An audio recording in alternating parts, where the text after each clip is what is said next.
সব সমস্যার সমাধান থাকলেও এই সমস্যার সমাধান কিভাবে হবে সেটার খুঁজে এখন আমরা। প্রকাশ্য দিবালোকে কয়েক লক্ষ টাকা চুরি করে পালিয়েছেন, আর পেছন পেছন মালিকও এসেছেন। আর এমন একটা বুদ্ধিতে সেই টাকাটা হস্তান্তর করেছেন যেটা দেখলে আপনার চোখও কপালে উঠে যাবে। বুদ্ধিতে সে সেরা। আপনি যদি কোথাও বিপদে পড়েন তাহলে সেখানে আপনার বুদ্ধিটাই হতে পারে আপনার মুক্তির কারণ।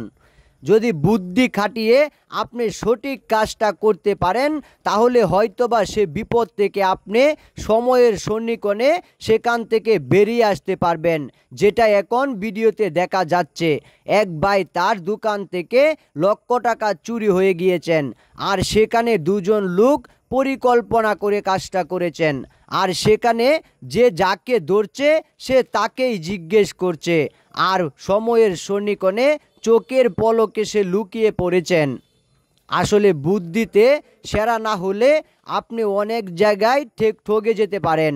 আর এই ঠগা থেকে বের হয়ে আসতে আপনাকে অবশ্যই আপনার বুদ্ধিটা কাজে লাগাতে হবে। প্রকাশ্যেই যখন এমন ঘটনা ঘটে তাহলে বিষয়টা একটু লক্ষ্য রাখুন। আপনার কাছের মানুষও এমন আচরণ করতে পারে আপনার সাথে। আসলে অপরিচিত মুখ হলে আপনার ব্যবসায় যখন সে অ্যাড হবে সেখানেও আপনার বিপদ হতে পারে। যদি বিষয়টা এমন হতো যে আসলে পূর্ব পরিচিত ছিল তাহলে বিষয়টা মানা যেত, কিন্তু সামান্য সময়ের পরিচয়, আর সেখান থেকেই ঘটে গেল ব্যবসার চরম ক্ষতি। আর এ ক্ষতি সাধন এখন হবে কিভাবে? যদি টাকাটা সামান্য হতো তাহলে হয়তো বা মানা যেত, কিন্তু এমন একটা ঘটনায় যখন ব্যবসার লাল বাতি জ্বলে তখন আপনি কি করবেন?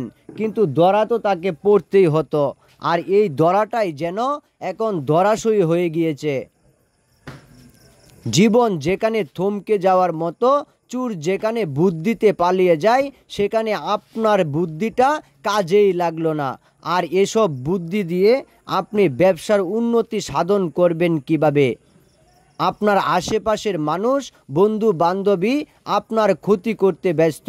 তাই আপনি কোন বন্ধুর সাথে চলাফেরা করছেন, কোন বন্ধু আপনাকে কতটা ভালোবাসে সেই বিষয়টা লক্ষ্য রাখবেন।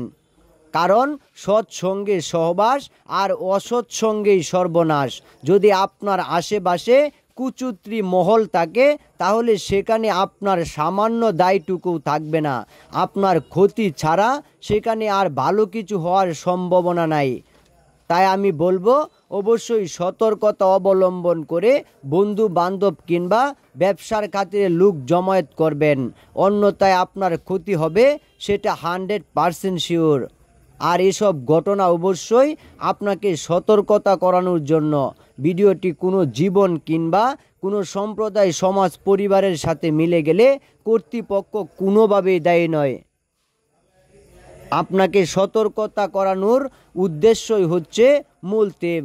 তাই ভালো থাকবেন, সুস্থ থাকবেন, আর এসব ঘটনা থেকে অবশ্যই দূরে থাকবেন, যাতে করে এসব ঘটনা আপনার সাথে তথা আপনার কারো সাথেই না ঘটে।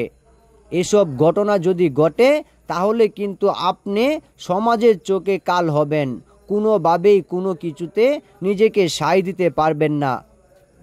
যদি ব্যবসাটাই হয় আপনার সবথেকে গুরুত্বপূর্ণ, তাহলে আশেপাশের মানুষ কতটুকু গুরুত্বপূর্ণ সেই বিষয়টা খেয়াল করবেন, অন্যথায় আপনার ক্ষতি হতে পারে।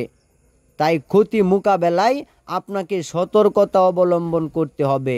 সতর্কতা অবলম্বন করলেই আপনি হতে পারবেন সমাজে সবথেকে ভালো এবং বুদ্ধিমান একজন। আর এ সমাজ আপনার ক্ষতির জন্য উঠে পড়ে লাগবে, সেটাই স্বাভাবিক।